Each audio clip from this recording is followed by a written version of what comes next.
सभी को नमस्कार।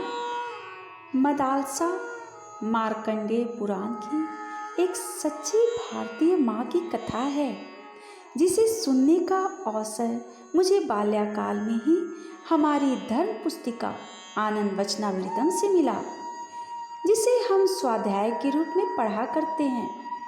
बच्चों को ऐसी शिक्षा देने वाली कोई साधारण स्त्री हो ही नहीं सकती। यह कथा मेरे मन मस्तिष्क पर एक अमिट छाप छोड़ दी थी। मैं हमेशा मेरे दद्दू श्री बिमल राजस्थानी जी को कुछ न कुछ लिखते देखा करती थी। उनके जीवन में साहित्य साधना का अद्भुत स्रोत प्रभु से मिलता रहता था।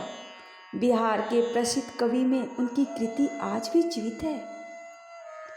उनको भी मैं अपनी छुटपुट रचनाएं दिखाया करती थी, पर उनका एक ही जवाब रहता, लिखो तो ऐसा लिखो जिसे पढ़कर पाठक की जिंदगी ही बदल जाए। मेरा रुझान अध्यात्म की तरफ बचपन से ही रहा है।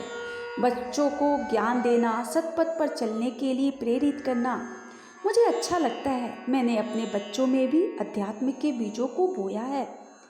मेरे द्वारा नैतिकवान बनने का सफ़र क्लास भी चलाए गए, जिनमें बच्चों को नैतिकता का पाठ पढ़ाया गया। अब मैं कुछ अलग करना चाहती थी समाज के लिए, जो एक अमर कृति के रूप में समाज के बीच में हमेशा के लिए रह जाए, पर मुझे अवसर नहीं मिल रहा था। अचानक बड़े बड़े साहित्यकारों से मेरा परिचय हुआ। उनसे बात करने समझने का मुझे मौका मिला। तभी मेरे मन में कुछ लिखने की तीव्र प्रेरणा ने जन्म लिया।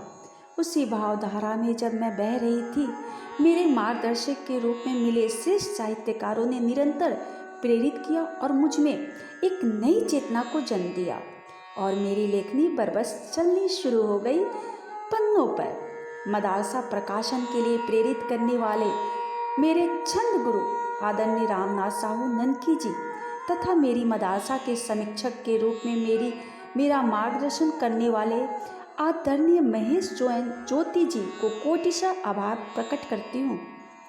इस कथा के माध्यम से मैं हर माँ को जागृत करना चाहती हूँ, जो आज अपने बच्चों के हाथ में मोबाइल सौंप कर छुट्टी ले लेती हैं। एक माँ ही मात्र वह गुरु है जो बच्चों को संस्कार देती है। इस कथा काव्य के माध्यम से मैं आज की पीढ़ी में अध्यात्म के बीज को प्रस्फुटित करना चाहती हूँ। हाँ, अगर मेरी यह आध्यात्मिक भाव काव्य का गाथा पाठक के हृदय को आह्लादित, प्रफुल्लित, पुलकित कर सके, तभी मेरी लेखनी का प्रयास सफल हो पाएगा। शुभमस्तु। व्यंजना आनंद। मेरी मदालसा को आदरणीय रंजना गौतम ने अपनी आवाज़ देकर के इसे अमर किया है। मैं रंजना बहन को बहुत बहुत धन्यवाद देती हूँ।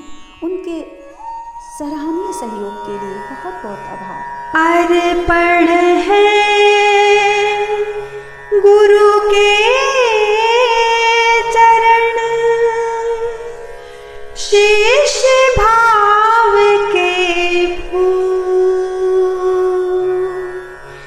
शीश झुके श्रद्धा सहित,